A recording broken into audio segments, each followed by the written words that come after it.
We got Jedi Luke, my friend. But he's not a rebel in the end. Hey everyone, welcome to another episode of Good and Bad. I am Infinity with Reality Skewed Gamers, and this is the show where we go through the news and notes of different games every week and rate each of the different things that happen and either give the week a thumbs up or a thumbs down based on all of those events. Now, this has been a pretty jam-packed week in Star Wars Galaxy of Heroes, the game we're reviewing today, so let's go ahead and jump into it because a lot actually did happen both in the game and outside. We start off with a post about Jedi Knight Luke Skywalker coming off a puzzle from Crumb last week. Now, we got some more details about the event as well as the character. Now, starting out just looking at overall when we looked at the kit and the event, the kit was pretty good and so was the event requirements. The requirements were only Relic 3, which could be considerably worse given that the maximum in the game is currently Relic 7. It did include a lot of characters that I think some people already had worked on and just a few that we didn't. So looking at this list, Commander Luke Skywalker is one that most people have worked on. Wampa to some extent, although may not have been Relic. Legendary Chewbacca, of course. C-3PO. Those are all some characters that a lot of us have already worked on. The rest of them, especially for longtime players, which we will get into, should have close to at 7 stars. And so these were all fairly reasonable requirements for this event. So overall, I think the event, along with the fact that it only required Han's Millennium Falcon and Wedge's ship, as well as any capital ship at 7 star, made this a very reasonable requirement for this event. And so overall for this event, just the requirements, I am giving this a thumbs up. Business is good. So I think CG was on the right track here in terms of planning out this event. Now, when we take a look at his kit, I'm going to start off just by telling you whether I think it's good or bad, because this one is maybe a little bit complicated, but overall, I am giving this a thumbs up as well. Business is good. But his kit is not without controversy. Now, his kit makes him a very powerful character with some new animations with this front kick that I just love, but all of his abilities and AoE stun, he has an awesome kit for the level of character he is. However, there's a couple of things that make this not as great as it could have been. First off, the kit seems a little bit underwhelming compared to the Galactic Legends. It almost seems as if the release of the Galactic Legends and Jedi Knight Luke Skywalker should have been reversed, because when Jedi Knight Luke Skywalker is released into the game, he really should have been the most powerful character that we had, simply just based on the lore and everything else, and of course the fan favorite that is Luke. We would have expected him to be the most powerful character, at least for a certain time period. But coming after the Galactic Legends made this a little bit more difficult to get behind the Jedi Knight Luke. And so there were some people that were worried that his kit was not as good as it should be, or how powerful he should be given the gravitas of Luke Skywalker in Star Wars. And so that is definitely a detracting factor from this. In addition, his kit, while it's pretty good and introduces some new concepts, giving the benefit to some slower speed characters with his leader ability, there is one other thing that is potentially a problem. And the problem is he is listed as a light side, attacker, leader, and Jedi. There is no rebel tag on Luke Skywalker. Now, potentially with lore, if you wanted to think of it, you could see Luke as being kind of leaving the rebellion a little bit, doing his own thing, training with Yoda, going after Vader, kind of being his own kind of person, which ironically is termed being a rebel, but not in the same way as in Star Wars. But the other problem is that with the requirements that are needed for his event, like Captain Han Solo and Rebel Officer Leia Organa, he has no synergy with his prerequisite characters. So rather than maybe just a rebel ability, some synergies with his characters, his friends, the Leias, the Han Solos, the C-3PO, not to mention the complete absence of R2-D2 from this event, from the requirements, I think there's a few things here that just maybe didn't feel right as a lot of the players went through it, But once you went through the event, a lot of that got thrown out the window due to a very nice job by CG in the event. So overall, I do give this a thumbs up because I like the kit, but there are some things that maybe took a little bit of the shine off of Jedi Knight Luke Skywalker that really should have been some of its best points. We then get to a bunch of packs that were released on June 15th. And once again, this is going to be slightly complicated, so I'm going to give you the rating first and then delve into it, but overall, this is actually getting a thumbs down. This is bad. So as part of the event, CG did release some packs, and the packs do relate to the characters that are needed as prerequisites. Now, when you look at a lot of these packs, they are 1 to 2 time purchases for some of these things, including characters like Hermit Yoda and Wampa that are stuck behind Get One currency, and there's not a lot you can do if you don't already have those characters up. Now, the value of these packs compared to what they priced them at in the store was not good. Things like this Hoth bundle, which was $25, did not really fit exactly what was needed for the characters.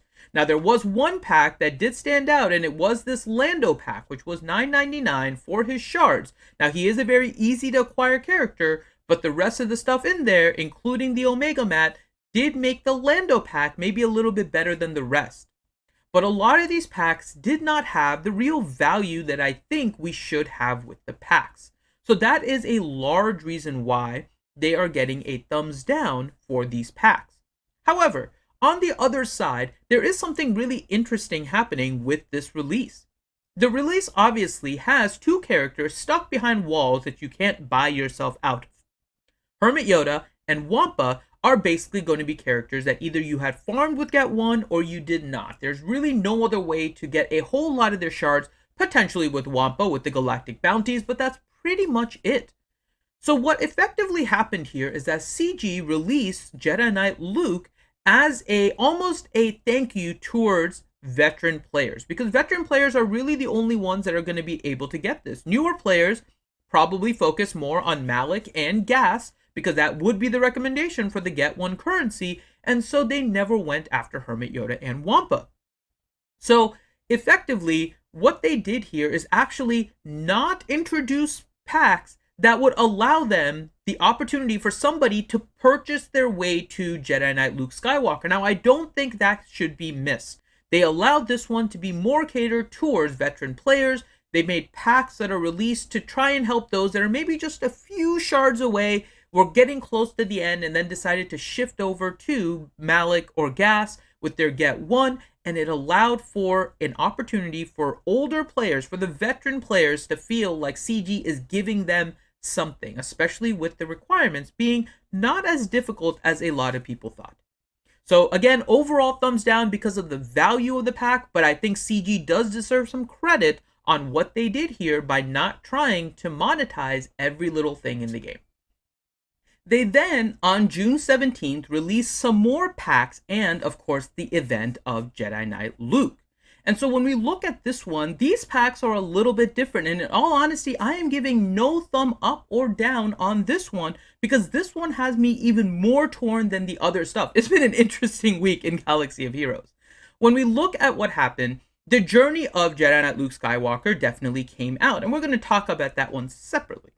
But they did make some new additional packs along with some bug fixes, but the packs that they included were a lot more gear-oriented. Now, the gear-oriented packs are always usually pretty decent with what they do. Every now and then there is one that kind of makes you scratch your head on where they got the value for this pack, but in this particular instance, I think they did a reasonable job on trying to make these okay. But the timing of these packs is a little curious. We have the General Skywalker Injector Bundle at a time when Jedi Knight Luke is being released, which is odd. You have the Darth Vader Injector Bundle, but then we also get this Shard Pack. And the Shard Pack left me questioning a lot about what they were trying to do. Because right now, the obvious big thing is the Jedi Knight Luke Skywalker event, and having a shard or gear pack catered towards the prerequisite characters seems to make a lot of sense. But on June 21st, there is going to be a pack available where the potential characters you get do include Darth Vader, which makes sense, Captain Han Solo, which makes sense, Lando, which makes sense. But then you have characters like young Lando, you have Stormtrooper Han and veteran smuggler Han Solo, you have Jango Fett, Jedi Knight Anakin, and for some reason Karth Onasi. It's a very odd mixture of characters that they are releasing here, and there doesn't really seem to be a particular reason behind this grouping.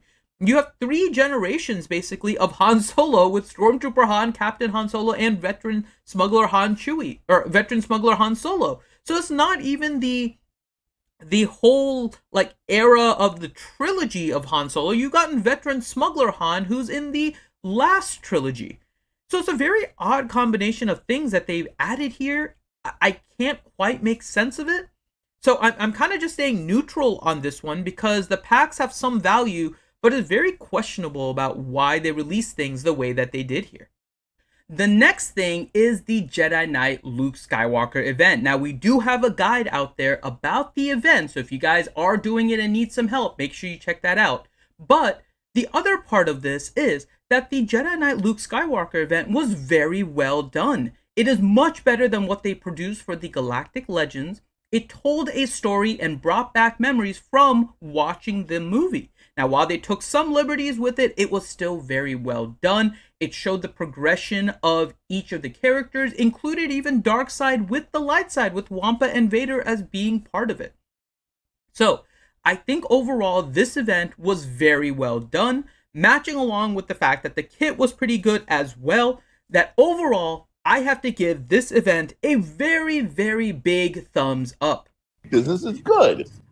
I can't think of a better way that they could have done this. They did this perfectly, especially coming off the disaster that was the Galactic Legends. And so CG does deserve a lot of props for this event. And lastly, a little bit of sad news. So I'm just going to start out by giving a thumbs down. This is bad. Star Wars Galaxy of Heroes is largely based on a community feel. We've stuck together as a community through a lot of things over the past years, and so the community does mean a lot. And this week we did lose 2 people that I think are noteworthy that we need to mention that are gone.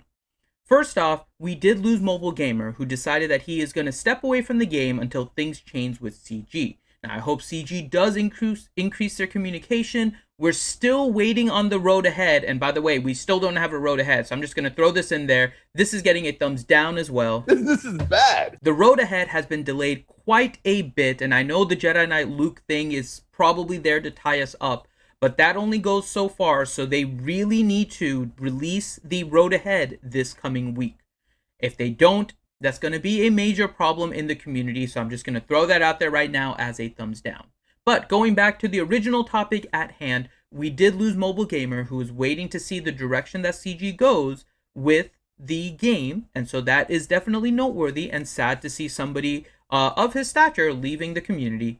But in addition, we also lost Raging Spaniard. Now, Raging Spaniard was the dev that would often show up in the Q&As and answer the art questions.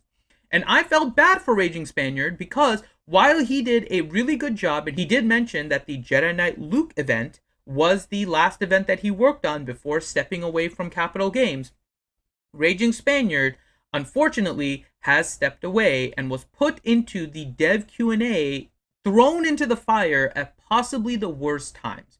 When the community was looking for answers about the game and the progression, they put a lot of focus on the art. And while the art department, I am sure, takes pride in their work and the players would like to learn more about the art, that was not the proper place for it. And again, this goes back to CG and their communication problems. So it's sad to see Raging Spaniard go, even though he's part of the dev team. He is, of course, part of the Star Wars Galaxy of Heroes community. And so this week we lost Mobile Gamer Raging Spaniard, so that gets a thumbs down. So overall, this week was pretty mixed. A lot of the things that were good had a lot of bad sides to it. A lot of the things that were bad had a little bit of an upside to it. I could see it both ways, but the 2 things that really resonate with me the most. The first off is that there was no road ahead, but I'm hopeful that it's going to be next week, and the fact that the Jedi Knight Luke Skywalker event was so extremely well done that it does buy CG the time to push the road ahead until next week. If they don't produce it next week, we might have a problem in the community that is waiting for some direction on where this game is going during a very turbulent time in the game. So, in hope that there is a road ahead next week, I am going to give this week a thumbs up.